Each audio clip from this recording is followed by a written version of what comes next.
Bienvenido a mi Latam. 나의 라틴 아메리카에 오신 것을 환영합니다.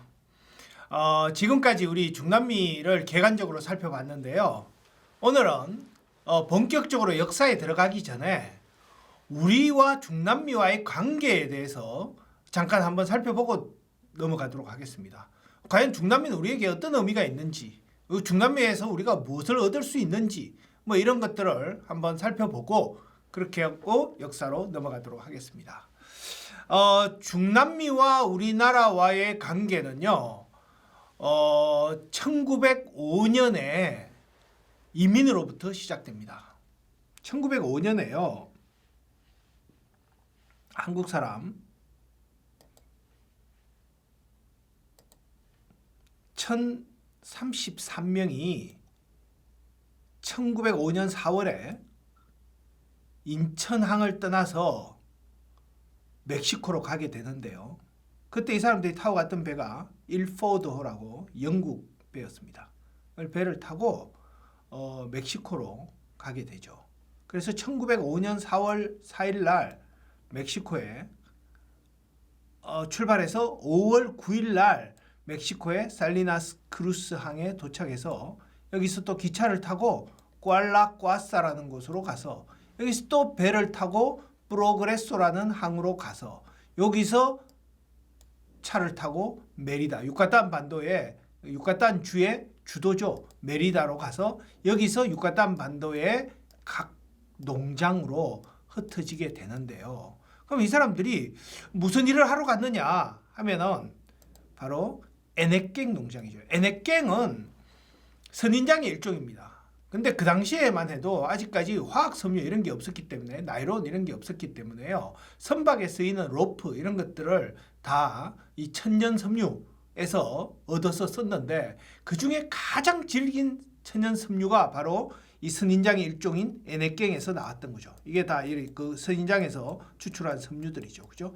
그러면서 19세기 말에 세계에서 무역이 굉장히 활성화되면서 이런 선박에 대한 수요도 늘어나고, 그러면서 이 에넥갱에 대한 수요도 굉장히 늘어나면서 유카탄 반도가 굉장히 화랑이 되었었죠. 그래서 노동력이 필요했었는데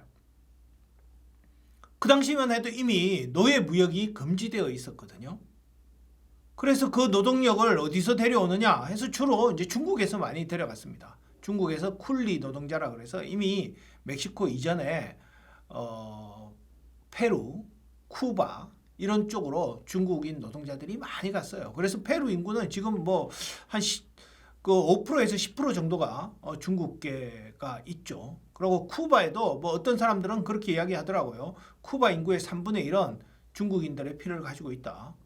그렇게 이야기하는 사람들도 있습니다. 그게 이제 아시아에서 그 중남미로 초기에 이제 이주해 간 사람들이고요. 근데 그 물결 속에서 한국 사람들도 1905년에 드디어 멕시코의 유카탄 반도로 이주를 해 가는 거죠. 근데 이때는 뭐 어떤 책에 보면은 이 사람들이 노예로 끌려갔다 뭐 이런 이야기도 있는데, 노예로 끌려갔다는 건 좀 과장된 이야기고요. 이미 노예제는 폐지됐었고 주로 이제 계약 노동으로 해서 가는데, 그 중국인 노동자들이 처음 19세기 중반 이런 때 갈 때만 해도 계약 기간이 뭐 8년, 10년 이래서 거의 그 계약 기간 동안은 뭐 노예와 같은 생활을 하니까 굉장히 힘들었고, 그래서 이제 점점 일할 사람들을 구하기가 힘들어졌어요. 그래서 계약 조건이 조금씩 이제 완화돼서 이 한국 사람들이 갈 때만 해도 계약 조건이 4년에서 5년 정도로 그렇게 계약을 하고 떠나게 됩니다. 그래서 이제 이 사람들이 멕시코 에넥갱 농장으로 가서 일을 하게 되는데, 근데 이게 한국 사람들이 사실은 자발적으로 해외에 나가서 돈을 벌러 나가기 시작한 게 첫 번째가 언제냐면 1900년에 하와이의 사탕수수 농장입니다. 그리고 두 번째가 바로 멕시코의 유카탄 반도의 그 에넥갱 농장으로 간 것이죠. 그래서 이 사람들이 4년, 5년 동안 이 농장에서 일을 하다가 그 이후에 이제 계약이 끝나고는 나와서, 계약이 풀리고 나와서는 뭐 많은 사람들이 멕시코의 다른 일자리 많은 멕시코 시티나 아니면 북쪽 이런 구아달라라 이런 쪽으로 옮겨가기도 하고요. 그 중에 또 일부는 288명 정도는요. 쿠바가 그 당시에 사탕수수 농장이 많았었는데 거기서 월급 돈도 많이 주고 한다고 해서 쿠바로 또 재이주를 하기도 합니다. 그래서 지금 쿠바에 가면 한인 후손들이 많이 살고 있죠. 그 이 사람들이 그때 그 안창호 선생도 여기 와서 독립자금을 들어와서 뭐 이 사람들이 그때 독립자금을 내기도 했다고 그래요. 뭐 그런 이야기도 있습니다. 근데 이 사람들이 이제 2005년이 되면 그 이민 100주년이지 않습니까? 그래서 저희들이 그 몇몇 교수들이 그 팀을 만들어서 그 국가에서 지원을 받아서 이 사람들의 오늘날의 모습에 대해서 우리가 연구를 한 적이 있습니다. 3년 연구 프로젝트인가 해서 그 연구를 했는데 저도 이제 그 이 유카탄 메리다 여기 가서 그 한인 그 후손 회장이 있습니다.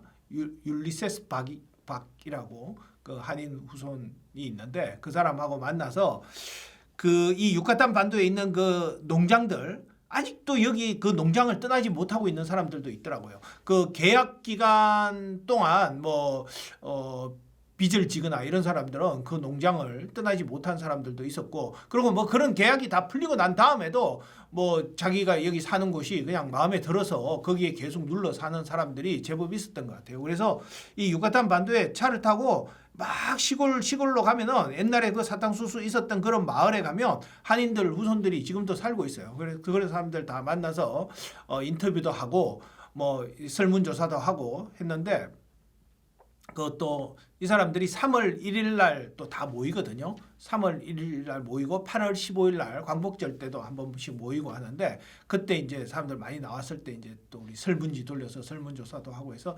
한 500명 정도 설문조사를 했나요? 그래서 이제 그걸 바탕으로 우리가 여러 가지를 분석해 봤는데 보니까 지금 5세대까지 있더라고요. 1세대는 딱 한 사람이 있었어요. 그 사람이 오면서 배에서 태어난 사람인데 우리가 그때 조사하러 갔을 때가 2002년이었으니까요. 그 배에서 태어났으니까 1995년생이죠. 1905년생이죠. 1905년생이니까 97세, 98세 정도 되는 분이셨어요. 그분이 계셨는데 그분 만나서 인터뷰도 하고 이렇게 했었습니다. 한 분 살아계세요. 한국말도 아직까지 잘 하시더라고요. 그리고 밑으로는 5세대까지 100년 만에 벌써 5세대까지 있고 3세대까지는 이 한 1000명 정도가 갔으니까 한인들끼리 이렇게 결혼한 그런 가족들도 있었는데 4세대부터는 한인들끼리 결혼한 그런 집은 거의 없더라고요. 다 현지인들하고 결혼을 했고 3세대 이후로 가면 한국말도 거의 못하고요. 뭐 한국적인 모습을 찾아보기는 거의 힘들었습니다.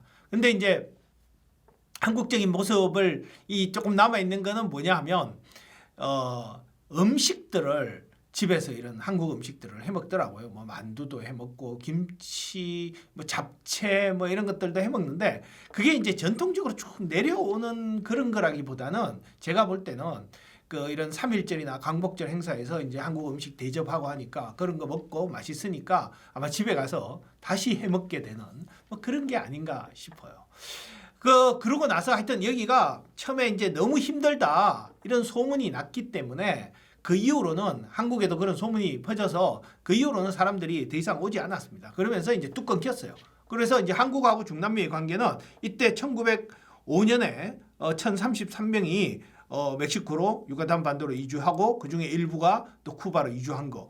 요게 이제 처음 관계가 시작되었는데 그러고 나서는 뚝 끊겼어요. 그러고 나서 중남미와의 관계가 뚝 끊겼다가 다시 이제 중남미와 우리와의 관계가 시작되는 게 1956년인데요. 1956년에 한국 전쟁이 끝나고 나서 거제도에 포로 수용소가 있었지 않습니까? 거기에 보면 나는 북한으로 전쟁이 끝나면 북한으로 돌아가겠다. 그리고 일부는 나는 남한으로 가서 남한에서 남아서 살겠다. 이 두 파로 나누어서 막 싸워요. 거기 안에서도 막 싸우고 그러지 않습니까? 그런 게 뭐 그 영화로도 만들어진 것들도 있고 한데. 근데 그 중에 일부는 나는 남한도 싫고 북한도 싫다. 이런 사람들이 있었어요. 그래서 그런 사람들을 50명이 인도로 갔다가 결국에는 나중에는 브라질로 가서 브라질로 이주합니다. 이게 우리와 중남미와의 두 번째 관계입니다. 근데 이 사람들을 제가 언제 이 사람들의 그 모습을 느낄 수 있었냐면 JSA 공동경비구역이라는 영화가 있었죠. 거기 보면 남북한 군인들이 그 비무장지대 안에서 뭐 어떤 기회로 인해서 서로 친해지지 않습니까? 그래 같이 놀다가 또 어떤 사건으로 인해서 서로가 막 총질을 하게 되고 그걸로 인해서 유엔 에서 중립국 위원회에서 조사를 하러 나오잖아요. 그때 조사를 하러 나온 사람이 이영애지 않습니까? 근데 이영애가 자기의 이야기를 하는데 자기 아버지는 한국 사람이고 엄마는 스위스 사람이래요. 근데 아버지가 그 아버지와 엄마가 어디서 만났나 하면 아르헨티나에서 만났다는 거예요. 그래서 어떻게까지 아르헨티나에 갔냐 하니까 바로 자기 아버지가 이 전쟁 포로로 제3국행을 선택한 전쟁 포로로 브라질로 갔다가 브라질에서 아르헨티나로 가서 거기서 스위스 여자하고 만나서 결혼을 해서 스위스로 가서 거기서 태어난 아이가 이영애였습니다. 그 영화를 보면서 그 이때의 지금 여기 JSA 경비교역의 이때의 모습들이 지금 다시 이렇게 이어져서 여기까지 연결이 되는구나 하는 그런 생각을 했었습니다.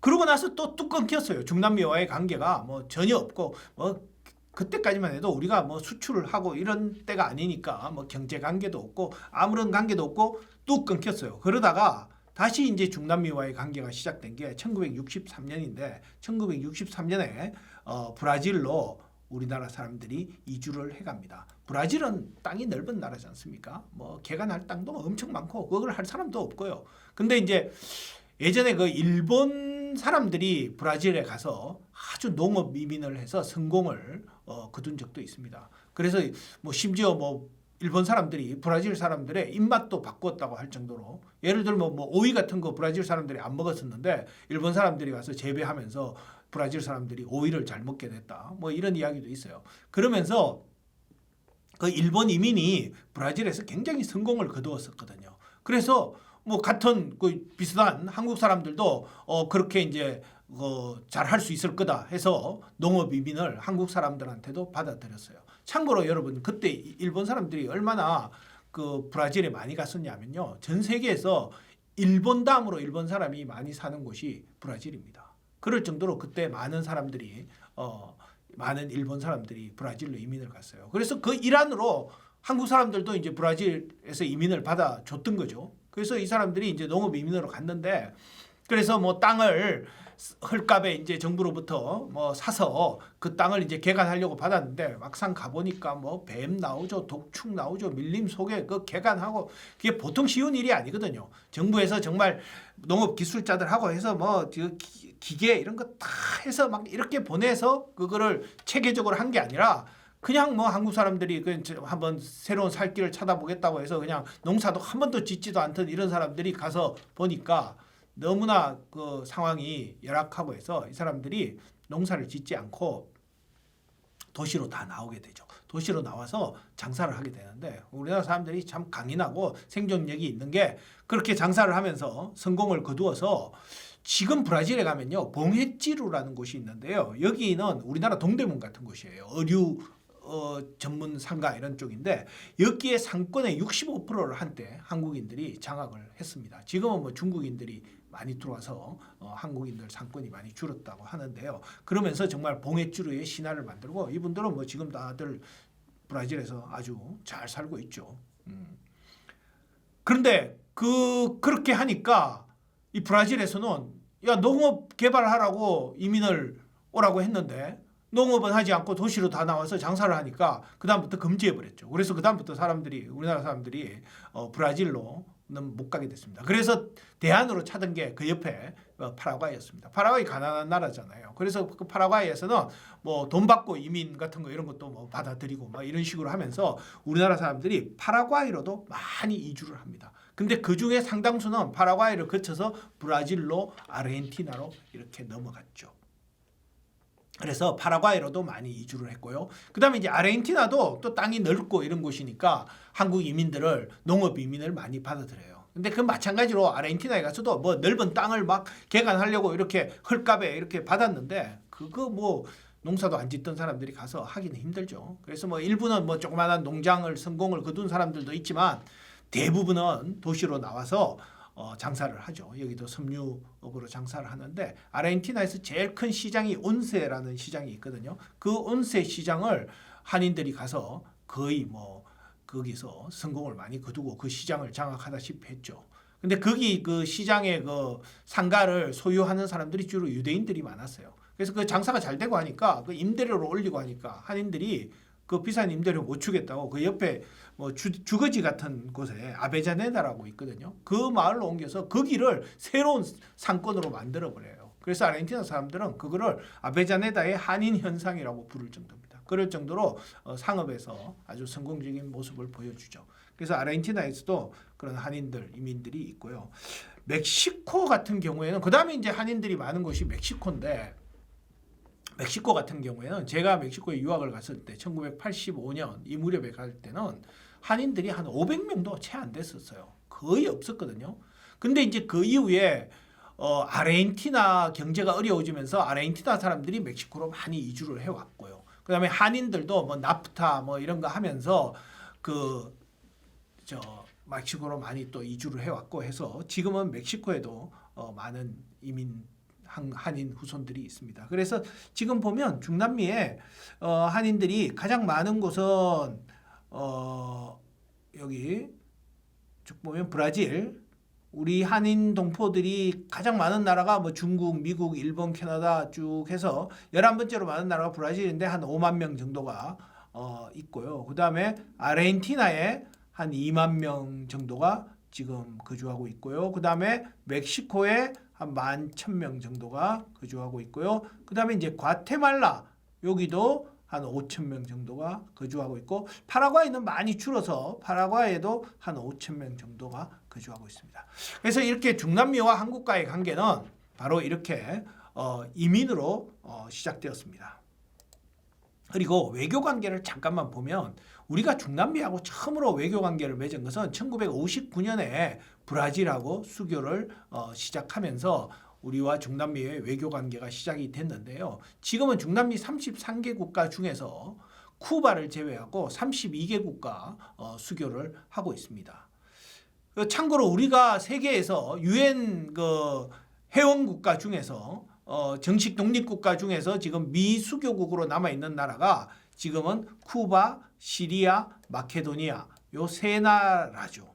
그죠? 그래서 이 쿠바하고도 우리가 그 수교를 하려고 많은 노력을 하고 있습니다. 지금 하고 있고 정부에서 다각적으로 쿠바 수교를 하려고 노력을 하고 있는데 쿠바가 아직까지 공산당 정권이 잡고 있기 때문에 이 사람들이 과거에 그 북한과의 의리를 굉장히 따지더라고요. 그러면서 이 상류층, 쿠바의 이 지배계층 이쪽에는 그래도 의리가 중요하다. 북한과의 의리가 중요하다 이러면서 한국과의 교역의 실리보다는 북한과의 의리를 지켜야 된다. 뭐 이런 쪽이 아직까지 좀 약간 더 우세한 것 같습니다. 그래서 아직까지 쿠바와의 교역이 수교가 이루어지지 않고 있는데요. 언젠가 곧 이 쿠바의 수교도 이루어질 거라고 생각이 됩니다. 자, 지금까지 한국과 중남미 관계, 그러니까 한국과의 중남미 관계는 이민으로 시작이 되었습니다. 이민으로 시작되어서 지금은 이제 외교 관계로까지 발전해서 지금 중남미에 쿠바를 제외한 32개국과 우리가 활발한 외교를 활동을 벌이고 있습니다. 다음 시간에는 중남미와 우리와의 경제 관계에 대해서 이야기하도록 하겠습니다.